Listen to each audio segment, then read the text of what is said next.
Break के बाद स्वागत है आपका। अमेरिकी चुनाव पर टीवी 9 का आंखों देखा विश्लेषण। रूरल अमेरिका में ट्रंप को भारी समर्थन हासिल है। बड़ी खबर आपको बता रहे हैं यूएस इलेक्शन से जुड़ी हुई।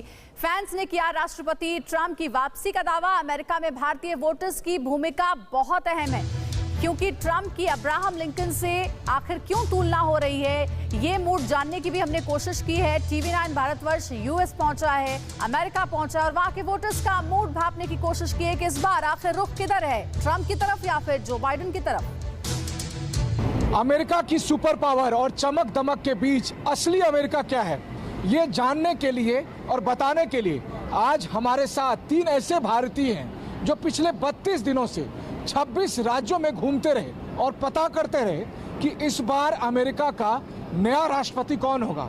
तो उनसे ही जानते हैं उनके अनुभव। सर, आप लोगों का तो बड़ा दिलचस्प अनुभव रहा होगा, 1 महीने से अमेरिका की सड़कों पर खाक छान रहे हैं। जी, ये बड़ा ही अलग अमेरिका देखने को मिला। जो भारत में रह के अमेरिका पढ़ते हैं राजनीति के तौर पे, या जो भी अमेरिका का ग्लैमर दिखता है, उससे काफ़ी अलग अमेरिका था। एक बड़ी अंडरस्टैंडिंग अगर राजनीतिक तौर पे बोली जाए तो नाम यूनाइटेड स्टेट्स ऑफ अमेरिका है, पर अभी के हाल में ये डिवाइडेड स्टेट्स ऑफ अमेरिका दिखता है। अमेरिका की सड़कें और यहाँ की राजनीति दोनों बड़ी दिलचस्प थी। हालांकि फ़र्क ये था कि जहाँ एक तरफ सड़कें यहाँ की भारत से अलग हैं, राजनीति काफ़ी एक जैसी ही है। जो राजनीतिक मुद्दे अमेरिका के हैं और राजनीतिक मुद्दे भारत के हैं, लगभग सिमिलर से नजर आए। सर, आप लोग पूछते थे कि कौन होगा प्रेसिडेंट, तो वो लोग बताते थे खुल के या भारत की तरह ही कहते थे कि हमारा राइट है, हम नहीं बताएंगे किसको वोट दिया? देखिए, कुछ लोग बताते थे, सारे लोग तो खुल के नहीं आते थे, पर एक क्लियर डिवाइड रहा। जो राष्ट्रपति डोनाल्ड ट्रंप को सपोर्ट करते हैं वो बिल्कुल उन्हीं की तरह बिना सोचे सीधे बोल देते हैं।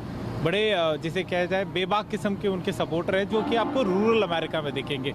वो अमेरिका है जो न्यूज़ में नहीं दिखता। कोई कंफर्म रूप से नहीं बता पा रहा है क्या होगा। मुझे लगता है ये चुनाव डिसाइड करेगा कि अमेरिका की सोच किस तरफ जा रही है। कई लोग कह रहे हैं कि डोनाल्ड ट्रंप का एक बार जीतना बड़ा ही फ्लूक था, वो एक लहर में जीत गए या एंटी एस्टैब्लिशमेंट मूव पे जीत गए, आउटसाइडर होके। पर अगर डोनाल्ड ट्रंप फिर से इस बार आते हैं तो वो प्रूव करेगा कि अमेरिका वापस पीछे की तरफ मूव कर रहा है, नेशनलिस्टिक फेवर ज़्यादा है। ये एक मेल्टिंग पॉट हुआ करता था कल्चर का। America is an ideal country of immigrants, और आज वहीं पे इमिग्रेशन लॉज टाइट हो रहे हैं। एक बड़ी इंटरेस्टिंग बात यह है कि राष्ट्रपति डोनाल्ड ट्रंप के कार्यकाल में ये कहा जा रहा है कि black lives matter, racially divide हो रहा है। इसी पार्टी के राष्ट्रपति ने अमेरिका में स्लेवरी ख़त्म करी थी, वो थे अब्राहम लिंकन। तो आप देखिए 58 में जो अमेरिका का डिबेट चल रहा था, जब पहला उनका डिबेट हुआ था 1858 में, तब लिंकन ने एबॉलिश करने स्लेवरी की पैरवी करी थी, और आज वहीं उसी रिपब्लिकन पार्टी के डोनाल्ड ट्रंप है और रेशियल इशू फोर फ्रंट पे है। यहाँ पर इलेक्शन को लेकर वो एक जज्बा नहीं है जो इंडिया में जैसे या जो भी एक डेवलप्ड कंट्री में होना चाहिए, एक डेमोक्रेसी में, कि अगर आप वोट नहीं कर रहे हैं तो it should be look down upon, जैसा कि हम लोग प्रमोट करते हैं अपने देश में कि सबको वोट देने जाना चाहिए।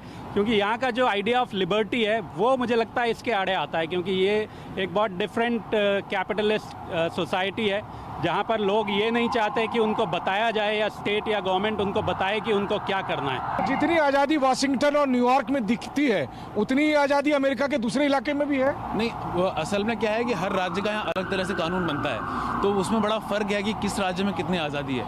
होने को तो ये भी है कि बहुत सारे जो एक्वायर्ड आइलैंड्स हैं अमेरिका के, वहाँ तो वोटिंग राइट भी नहीं है। तो वो अलग अलग परिस्थितियाँ, अलग अलग राज्य की अलग अलग कानून के हिसाब से, क्योंकि ये फेडरल स्टेट है, तो अलग हर राज्य अपने हिसाब से काम करता है। हालांकि फेडरल हमेशा रूल करता है। भारतीय मूल के वोटरों को लुभाने की कोशिश ज़रूर शायद यहाँ दोनों पार्टियाँ कर रही हैं, क्योंकि कोई भी पार्टी चुनाव जीते, भारत उनके लिए एक मेजर कंट्री है, एक ट्रेड वाइज, तो इसलिए राजनीतिक रिश्ते भी मुझे लगता है कि शायद ये भारत के साथ अच्छे रखना चाहेंगे। और जैसा कि इन्होंने कहा कि सर्वे अलग है और जमीनी हकीकत अलग है, तो अब बस अगले हफ्ते का इंतजार करिए, जब सब साफ हो जाएगा कि कौन होगा इस दुनिया का सबसे ताकतवर व्यक्ति। कैमरामैन वीरेंद्र मौर्य के साथ Manish Jha, TV 9 Bharatvarsh, New York, America. एक और बड़ी खबर आपको दे दे, टीवी 9 भारतवर्ष पर अमेरिकी चुनाव लेटर बॉक्स में